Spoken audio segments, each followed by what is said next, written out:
Hi, and welcome to Bible Study with Friends, where our goal is to help you get more impact from your Bible study. We believe that anyone can enjoy studying the Bible with learned tools and techniques, no matter what your education level or your previous experience with the scriptures. Join us and become better Bible studians. Now, that's what I call somebody who takes the scriptures seriously. And today we're going to be talking about our riches of faith in a city of riches. And we're going to be asking ourselves, how does the book of Ephesians relate to us today in our world and our culture? And we're going to be looking at some background to a brand new series in the book of Ephesians. But if you have any questions as we go along, put them in the comment section below, and we'll try to read those and answer them as best we can. And as you see, most of our Bible studies are part of a series. So subscribe and hit the bell icon, and you won't miss out or fall behind in the series.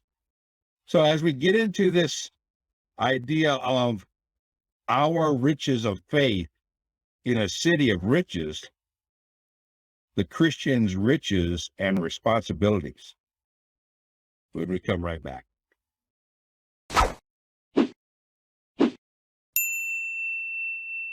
Welcome back to Bible Study with Friends.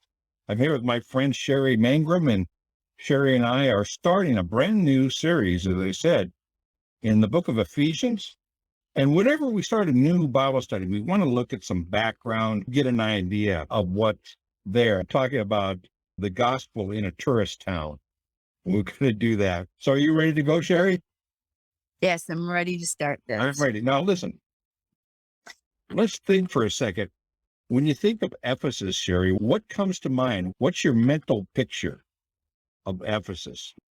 It's a big consumer tourist place. I know it's part of the Roman Empire. Okay, good. Anything else? It is, they call it the seventh wonder of the world. No, not the city. But in the city is the seventh wonder of the world. And I'll talk about that in a second. But when we start to think about the book of Ephesians, it's important that Paul is writing a book to a church that's in a community. So what kind of community and what kind of issues they're facing in that community is important. Even the history of that city. Now, we know Ephesus is 1,000 years old. 1,000 years old. So it's been around a long time. It was started by the Greeks. They built it starting in 1000 BC.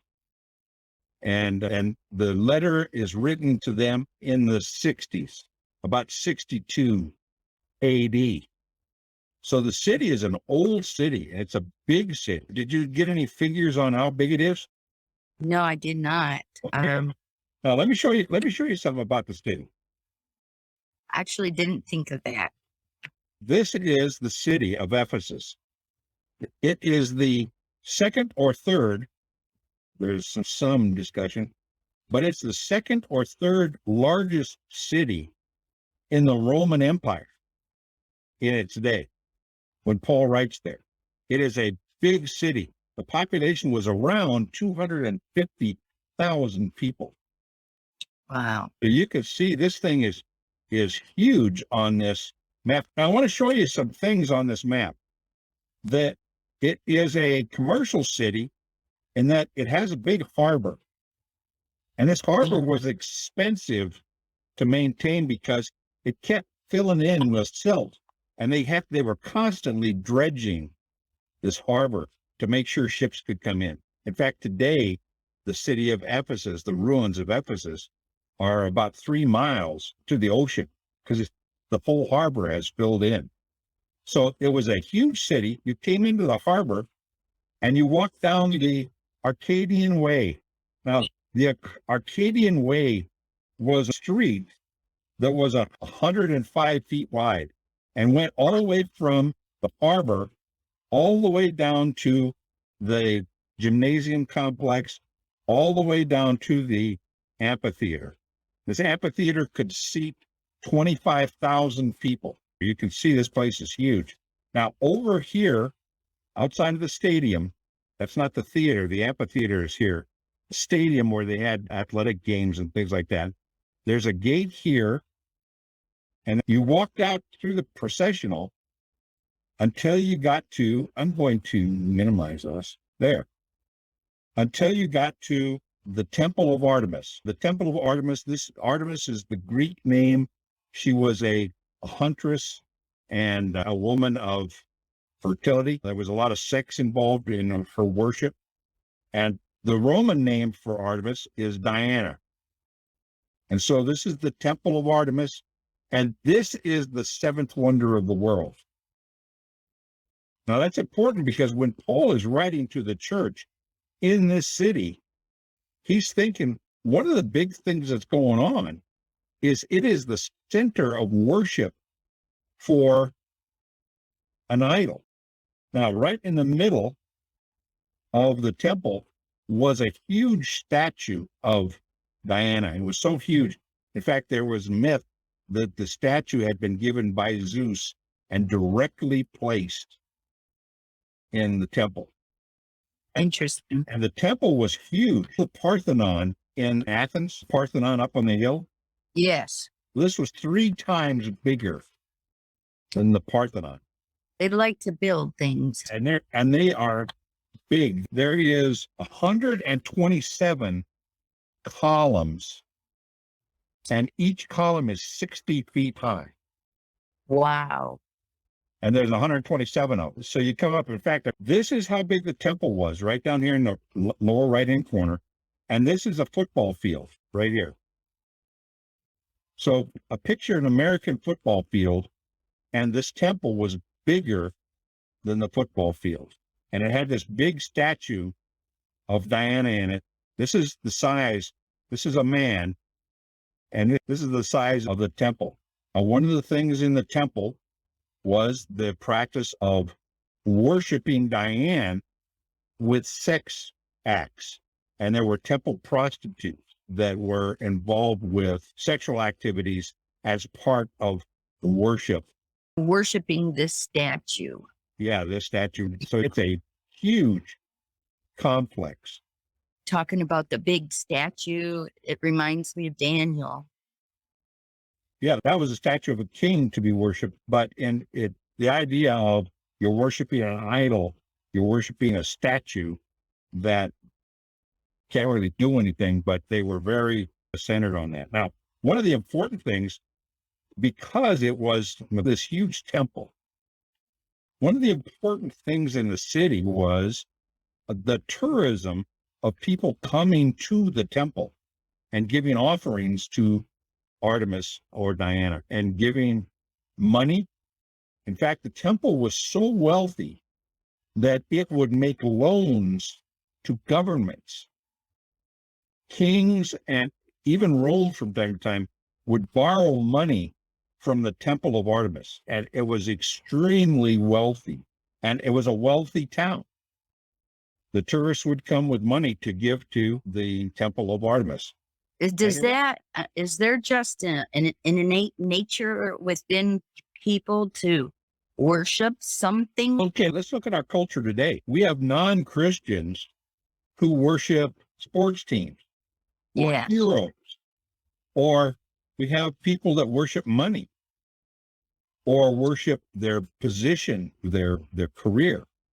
So what you're telling me is nothing has really changed since the days of Ephesus. It's like you're explaining today. On another Bible study with friends, we're studying Ecclesiastes. And this idea of man has an inner nature to want to worship something. C.S. Lewis said it's a God-shaped vacuum that man tries to fill with other things than God, like careers and money and all that sort of thing. So in today's world, you could say, if you've been to, like, Salt Lake City has a big temple, and people come here and give to the temple.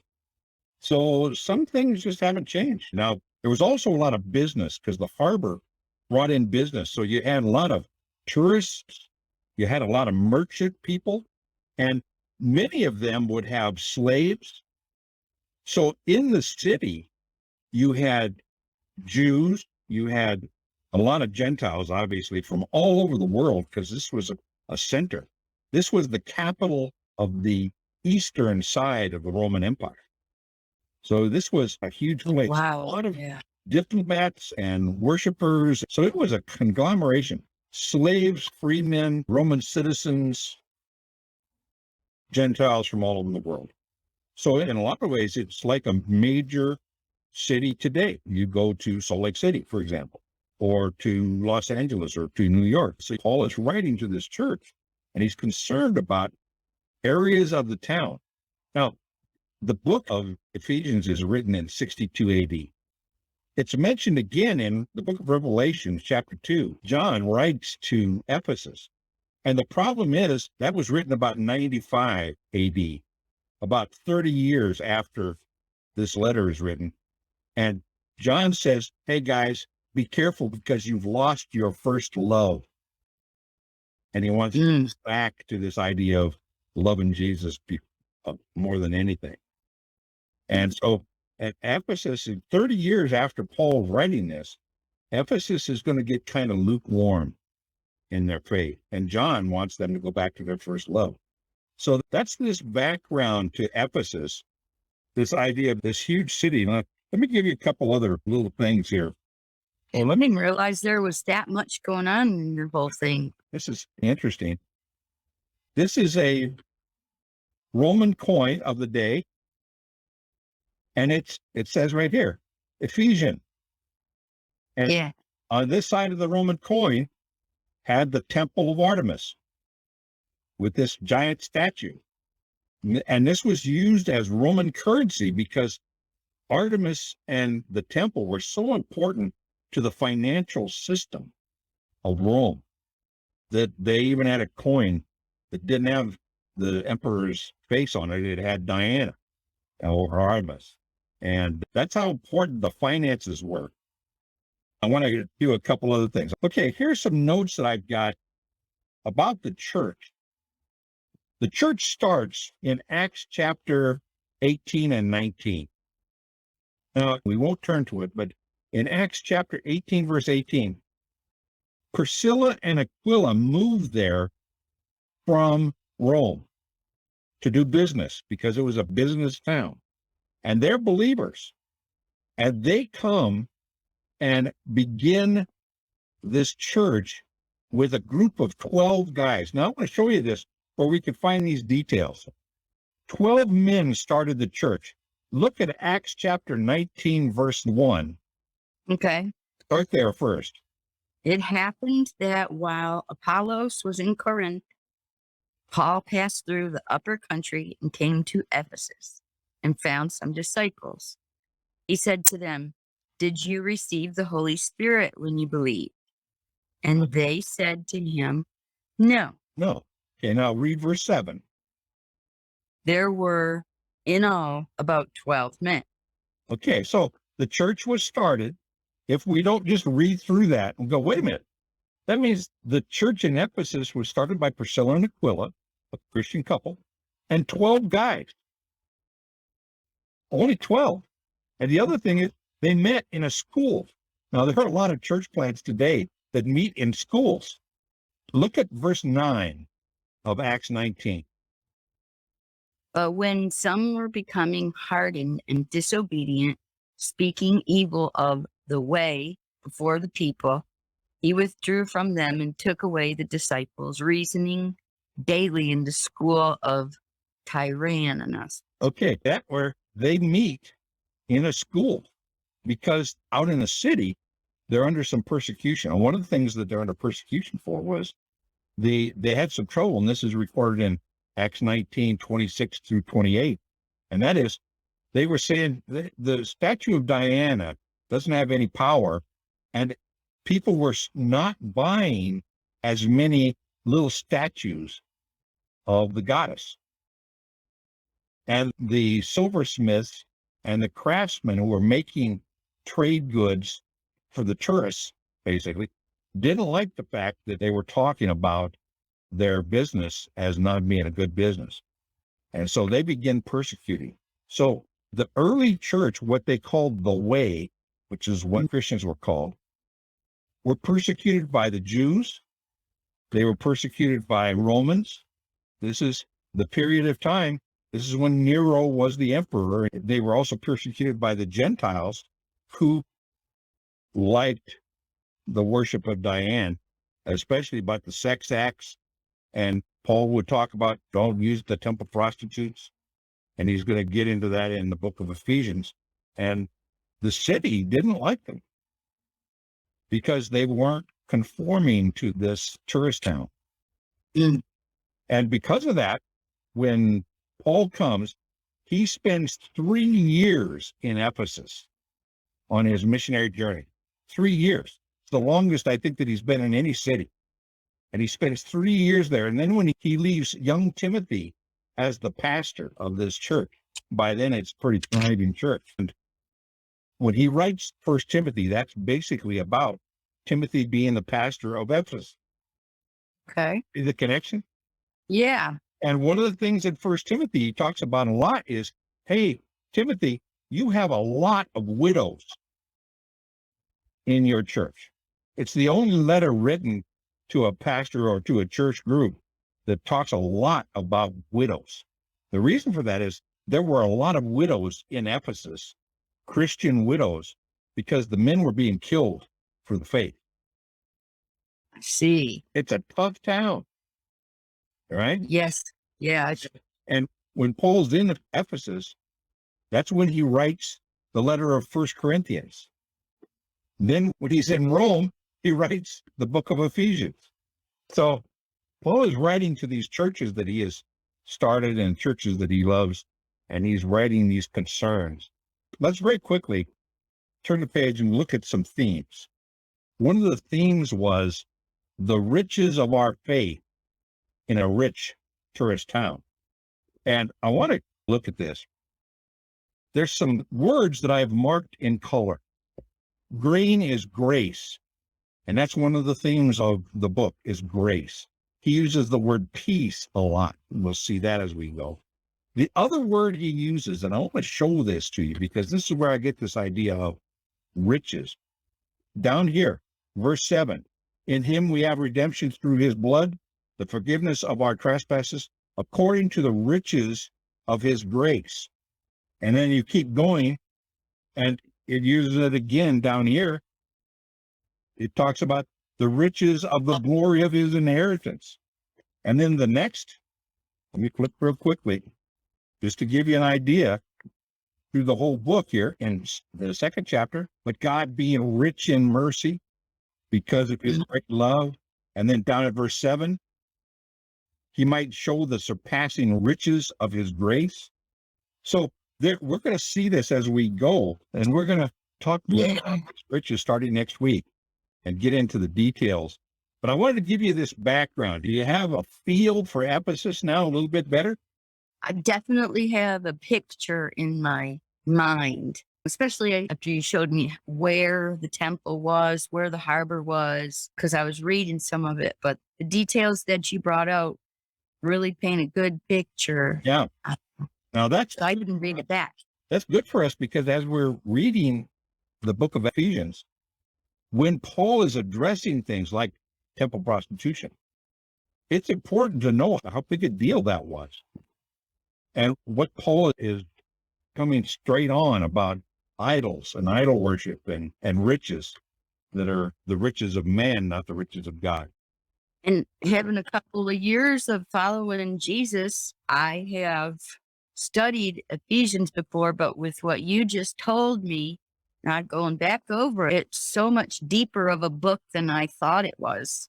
And where you can find a lot of this information from a Bible handbook or a commentary. There's a little bit in the beginning of a study Bible. We read that in the New American Standard. It has a little blurb at the beginning with the dates and those kinds of things. So when Paul is writing to this, he's been a Christian for about 30 years. And he's writing to a city that he's got a love for and a concern for. So as we're reading the book of Ephesians, it'll be good to remember what kind of town it was Yes. and what kind of place that Paul was writing to when he writes that. And we're going to get into that next week. But we wanted to give you this basic introduction to the book, an introduction to the issues, and we'll see Paul start up with that next week when he starts talking about the riches we have in faith. Anything to add? No, I have a commentary. I guess I'll pull that out. I've just been using the beginning of these couple of different study Bibles. Now, where you So- find in the commentary will have verse by verse with comments. But before you get into the verse by verse, there'll be an introduction usually. There'll be an outline to the book of Ephesians. That's where you find out the first half is doctrine and the second half is responsibilities, our response to the doctrine. And it'll also give you background, the date it's written, who wrote it, why he wrote it, what's he trying to say. It might even give some themes. So the introduction, and a lot of times I won't even get into the word for word commentary. I'll just look at the introduction and the outline, and then I'll study the verses on my own.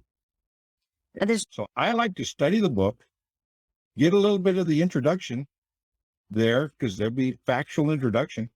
Then I go and study it verse by verse. And then I might look at a commentary for a verse that I just can't get. And I'll just look Okay. at the verse. I don't read the commentary through the whole thing. I like to Right. come back to it to fill in my blanks. Sherry, I'm glad this has been informative for you and a blessing.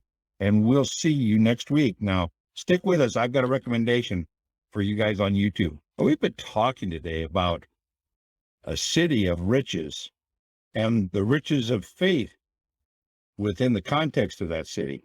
And I want to make a recommendation to you of another video that you might find interesting. It's called The Benefits of Being a Christian. I hope it's a blessing to you.